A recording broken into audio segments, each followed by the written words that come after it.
Imagine que ce que tu croyais être un simple symbole ancien n'était en réalité qu'un objet bien réel, oublié dans le sable pendant des millénaires. Et si je te disais que cette découverte pourrait complètement changer notre compréhension de l'histoire humaine? Reste bien jusqu'à la fin, parce que ce que tu vas entendre devient de plus en plus troublant. Et si tu aimes ce genre d'histoire mystérieuse et fascinante, pense à t'abonner dès maintenant pour ne rien manquer. Tout commence avec une idée étrange. Les anciens Sumériens semblaient connaître un objet ressemblant à un sac à main. Pendant longtemps, on pensait qu'il s'agissait seulement d'un symbole gravé dans la pierre, une représentation abstraite sans existence réelle. Mais un jour, quelque chose d'impossible s'est produit. Dans un désert vide, un endroit que les experts avaient totalement ignoré, quelqu'un a trouvé un objet qui n'aurait jamais dû être là. Ce n'était pas une ruine, ni une ville enfouie, ni un artefact attendu. C'était un objet isolé, perdu dans un endroit où rien ne laissait penser que l'histoire s'y était arrêtée. L'homme qui l'a découvert ne cherchait rien de particulier. Il marchait simplement dans une zone désertique que personne ne considérait comme importante. Aucun ancien chemin commercial, aucune trace de civilisation, rien. Le silence y était pesant, presque oppressant. Pourtant, à mesure qu'il avançait, le sol changeait. Le sable devenait plus compact, comme figé par le temps. Et puis, il l'a vu.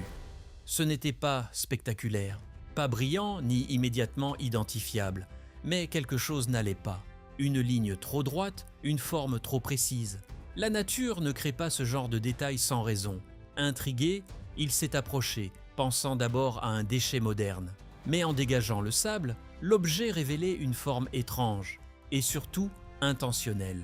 Il possédait une base plate pour tenir debout, un sommet arrondi et une anse parfaitement proportionnée pour une main humaine. Ce n'était pas décoratif, c'était fonctionnel. Les proportions étaient exactes, presque dérangeantes dans un endroit aussi vide.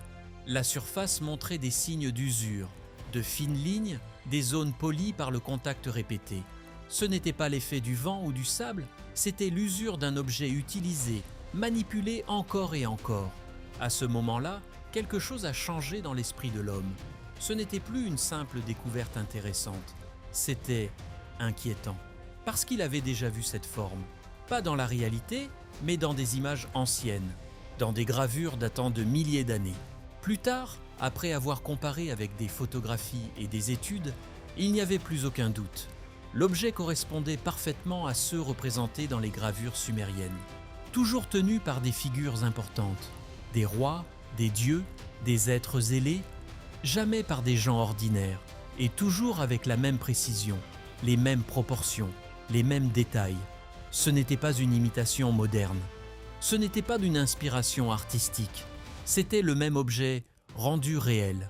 À partir de cet instant, tout a changé. Quelqu'un, il y a très longtemps, avait fabriqué cet objet et l'avait laissé dans un endroit où personne ne devait le trouver. Pas pour être découvert, mais pour rester caché. Et maintenant qu'il était réapparu, il fallait comprendre ce qu'il était vraiment. Pendant des milliers d'années, les chercheurs avaient été considéré ce symbole comme purement abstrait, un simple motif représentant le pouvoir, la sagesse ou une autorité divine. Mais il y avait un problème, sa forme ne changeait jamais. Chaque gravure, chaque sceau, chaque représentation montrait exactement le même objet. Ce niveau de précision n'était pas celui d'une idée vague, c'était celui d'une chose réelle. Les experts avaient tenté d'expliquer cela comme une coïncidence ou une évolution parallèle des cultures, car des objets similaires apparaissaient aussi en Égypte, dans la vallée de l'Indus, et même en Mésoamérique, des civilisations séparées par des océans et des millénaires, pourtant liées par ce même symbole.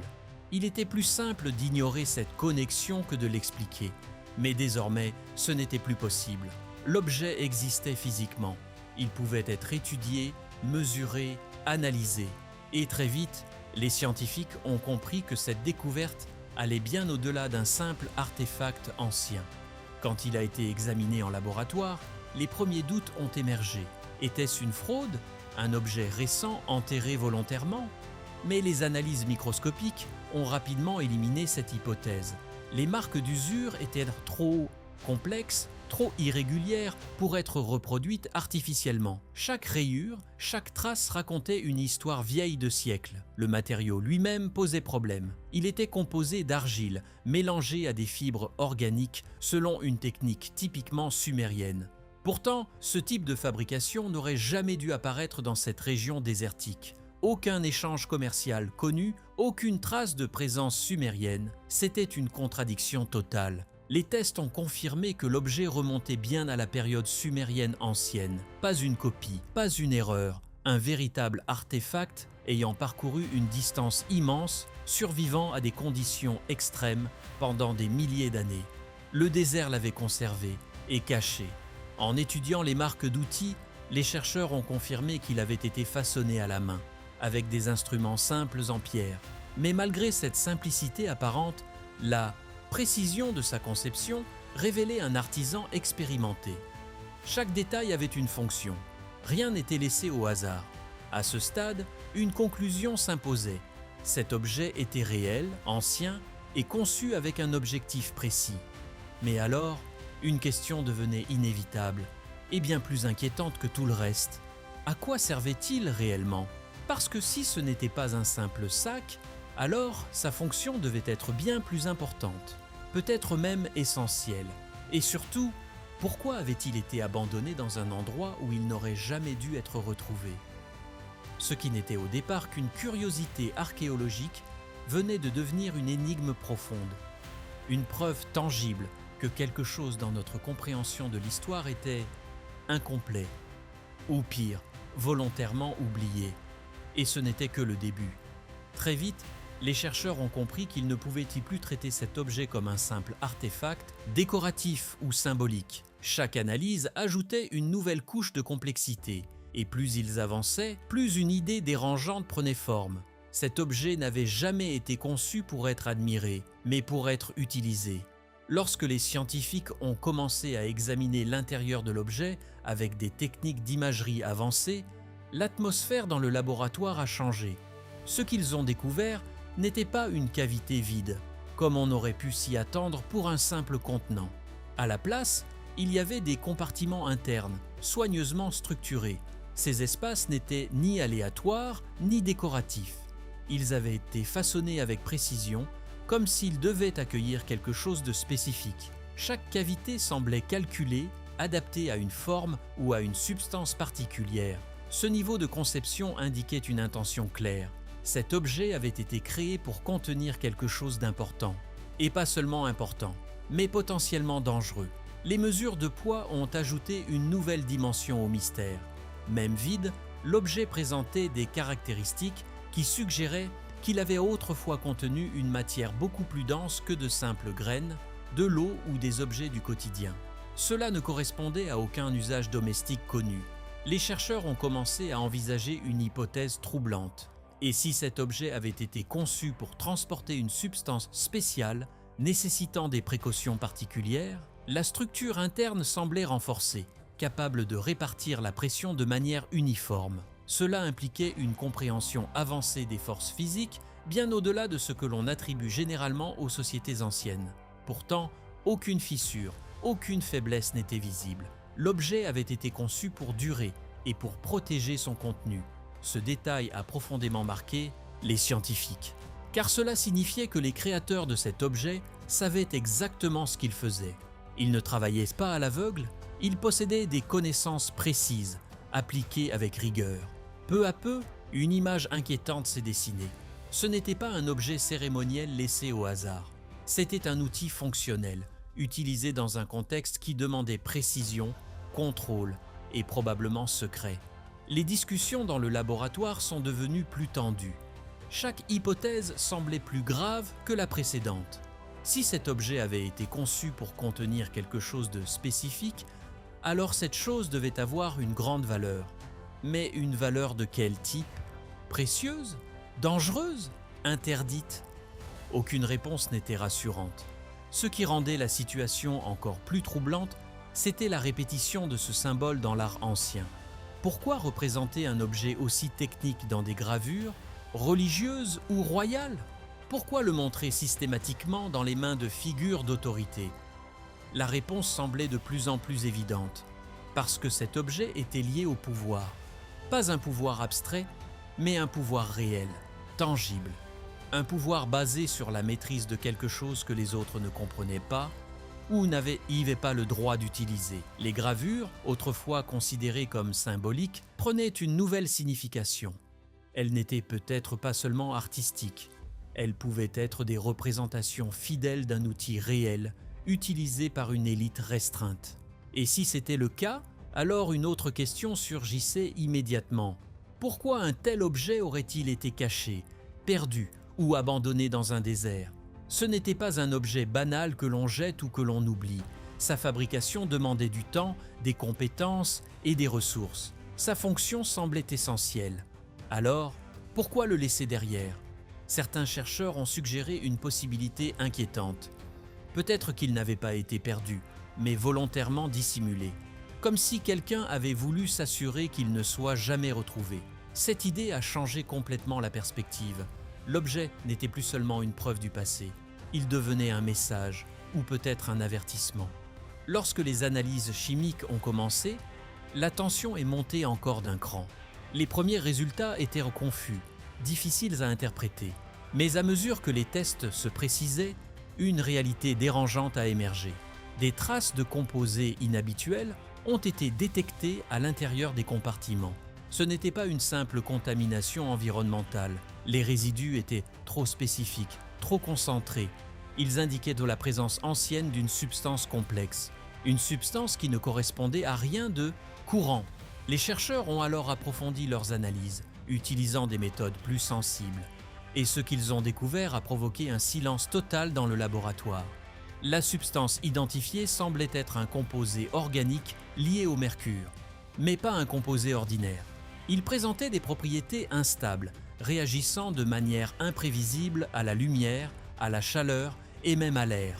Ce comportement ne correspondait à aucun mélange connu dans les bases de données modernes. C'était comme si cette substance avait été conçue et non simplement découverte. En observant sa structure au microscope, les scientifiques ont remarqué quelque chose d'encore plus étrange. Le composé contenait des éléments biologiques provenant d'une plante aujourd'hui disparue.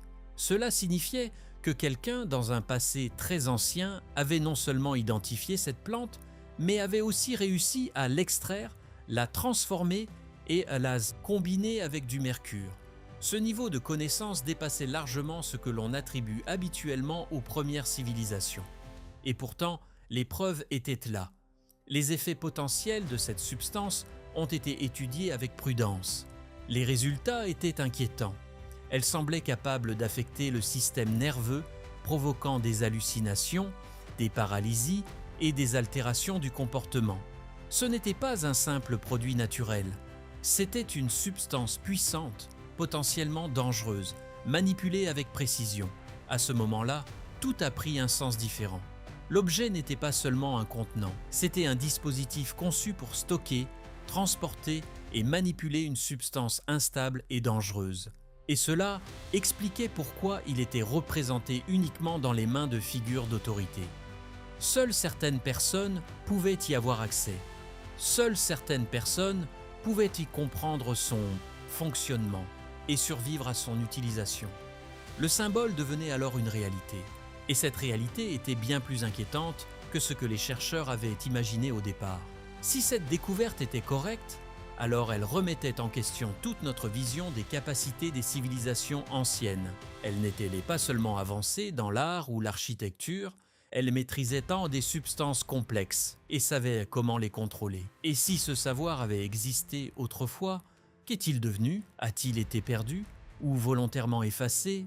Et surtout, combien d'autres objets comme celui-ci pourraient encore être cachés, attendant d'être découverts? À ce stade, les chercheurs savaient qu'ils n'étaient qu'au début de quelque chose de beaucoup plus grand, et peut-être de beaucoup plus dangereux. À partir de ce moment-là, les implications de cette découverte ont commencé à dépasser le simple cadre scientifique. Ce qui avait été trouvé n'était plus seulement un objet ancien intrigant, mais une preuve concrète que certaines connaissances du passé étaient bien plus avancées et potentiellement bien plus dangereuses que ce que l'on avait toujours imaginé. Les chercheurs ont dû faire face à une réalité inconfortable. Les civilisations anciennes n'étaient pourtant aussi peut-être pas aussi limitées qu'on le pensait. Elles ne se contentèrent pas de créer des outils simples ou des symboles religieux. Elles manipulaient des substances complexes, maîtrisaient des techniques précises et semblaient comprendre des principes qui, aujourd'hui encore, posent des défis aux laboratoires modernes. Cette idée a profondément bouleversé les historiens. Pendant des décennies, le récit dominant décrivait les premières sociétés comme étant principalement tournées vers la survie, l'agriculture et des formes rudimentaires de spiritualité. Mais cet objet racontait une histoire totalement différente, une histoire de savoir contrôler, une histoire de pouvoir fondée sur la maîtrise de quelque chose d'invisible, mais extrêmement puissant. Et cela expliquait pourquoi cet objet apparaissait toujours dans les mains de figures d'élite. Les rois, les prêtres, les êtres représentés comme divins, tous tenaient cet objet avec la même posture, la même précision. Ce n'était pas une coïncidence artistique, c'était une indication claire de son importance. Posséder cet objet, c'était posséder le contrôle, non seulement sur une substance dangereuse, mais peut-être aussi sur les autres. Car si cette matière pouvait altérer le comportement, provoquer des visions ou paralyser, alors elle pouvait être utilisée de multiples façons, comme outil de domination, comme instrument rituel ou même comme arme. Cette réalisation a transformé complètement la signification des anciennes représentations. Ce qui semblait être de l'art, symbolique, devenait une forme de documentation. Les gravures n'étaient plus simplement décoratives. Elles pouvaient être interprétées comme des instructions codées, des avertissements dissimulés ou même des guides visuels destinés à ceux qui savaient les comprendre. Chaque détail prenait une nouvelle importance. La manière dont l'objet était tenu, la posture des personnages, les contextes dans lesquels il apparaissait. Rien n'était laissé au hasard. Et soudain, une autre question s'est imposée. Si cet objet était si important, pourquoi n'en avait-on retrouvé aucun autre? La réponse, bien que troublante, semblait logique. Des objets capables de contenir des substances aussi instables n'auraient jamais été abandonnés au hasard. Ils auraient été récupérés, démontés ou détruits pour éviter toute utilisation non contrôlée. Leur disparition ne serait donc pas un accident, mais une décision intentionnelle. Ce que l'on considérait comme une absence de preuve devenait en réalité une preuve en soi. Quelqu'un, à un moment donné, avait pris soin de faire disparaître ces objets, et celui retrouvé dans le désert n'était pas censé être là. Il représentait une exception, une faille dans un système de contrôle ancien. Les textes anciens, autrefois interprétés comme des récits mythologiques, ont également commencé à être réexaminés. Certaines descriptions de substances sacrées, de rituels stricts ou d'accès limité à certains objets prenaient soudain un sens beaucoup plus concret. Ce n'était peut-être c'est peut-être pas des métaphores, mais des descriptions réelles, dissimulées derrière un langage symbolique, des instructions transformées en récits pour protéger un savoir dangereux. Même les notions de purification, souvent présentes dans les traditions anciennes, pouvaient être liées sinon à la manipulation de substances nécessitant des précautions extrêmes. Tout ce qui semblait autrefois mystique devenait technique, et cela changeait tout. Cette découverte soulevait également une inquiétude moderne. Si un objet comme celui-ci avait pu survivre pendant des milliers d'années, parfaitement préservé dans le désert, alors il était possible que d'autres existent encore, enterrés, oubliés, cachés, et potentiellement encore actifs. Les archéologues, qui avaient toujours considéré certaines zones comme sûres, devaient désormais envisager un nouveau type de risque. Ce n'était plus seulement la fragilité des artefacts ou la valeur historique qui comptait, mais aussi ce qu'ils pouvaient contenir. L'idée que des substances anciennes, instables, puissent être libérées accidentellement lors de fouilles était profondément inquiétante. Cela signifiait que le passé n'était pas seulement quelque chose à étudier, mais peut-être aussi quelque chose à manipuler avec une extrême prudence. À ce stade, une conclusion devenait inévitable. L'histoire que nous connaissons est incomplète, pas seulement parce que certaines choses ont été perdues avec le temps, mais peut-être parce que certaines connaissances ont été volontairement effacées, pour des raisons de sécurité, pour des raisons de pouvoir, ou simplement parce qu'elles étaient trop dangereuses pour être transmises.